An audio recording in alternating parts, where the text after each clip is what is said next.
Happy birthday, Bella. Let's open your presents. There's a cake, too. Alice, that cake could feed 50. You guys don't even eat. Thanks.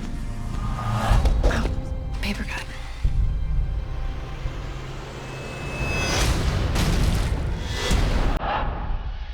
In your perspective, what changed in this movie, in your character and in yourself, the way that you put yourself in the movie? I think Edward's a lot more complex in this one. And I think because of the success of the first one, it allowed a kind of a more complex performance, I think. I mean, I hope that shows.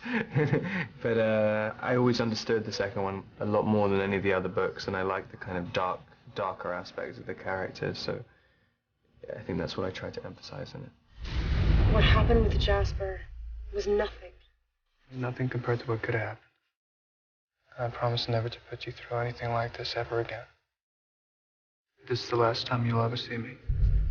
Was it difficult for you to stop the other movie and start all over again this process? In this? I believe that New Moon as a film really stands alone. I feel like it's like a story that's really worth watching from start to finish, and it is very whole. But I don't know if it would have been easy to play Bella. The reason I was able to really be reluctant to come out of the depths of the depression that she does, I needed a character that had that light. I needed a really good actor because I so believed in the first story. I so believed that this devoted love was untouchable. And I was wrong. And that's exactly what happens to Bella as well in the story.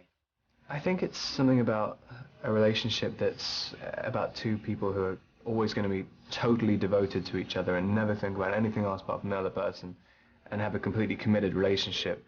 But at the same time as having a committed relationship, there's always an element of danger, because everybody wants that in their relationships as well. They want it to be a little bit scary, and it's impossible to have in reality, so I think that's why people really like it. Everyone interprets the book differently, but everyone's opinions, directions, whatever, were all rooted in how they viewed the books. So it all started there. I have to lose everything in order to build myself back up again, and you have to feel safe to do that in a realistic way. And Chris is one of the coolest guys I know, and loves the story, and always made me feel safe, and so it was really the only reason I felt comfortable doing this movie.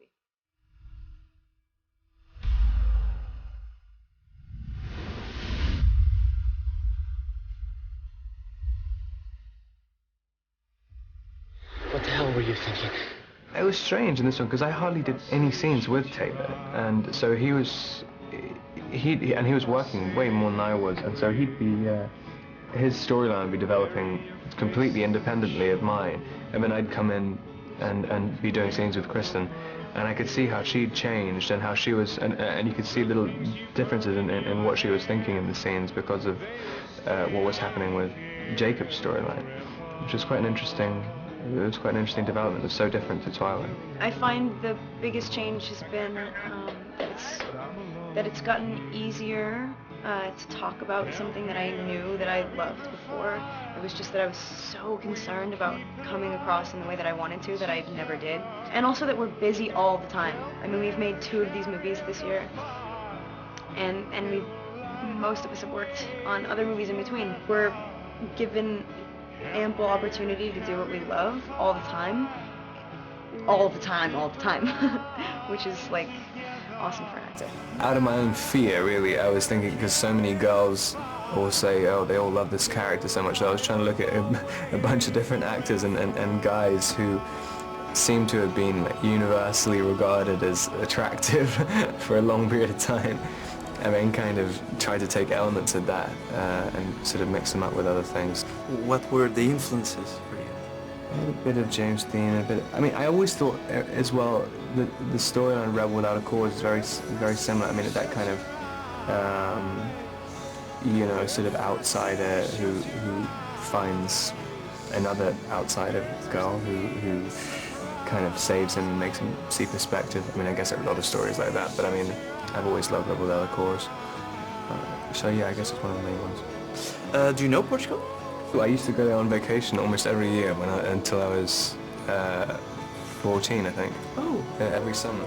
You like it? I loved it, yeah. We used to go to Val de Lobo all the time, yeah.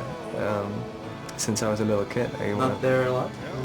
I haven't been there. Yeah, I haven't been there since. I haven't been there since I was 14. But I was thinking about going back there recently for Christmas, and then I thought it's gonna be cold at Christmas, so I'm gonna wait till the summer. I think I really miss it. I've always loved Portugal.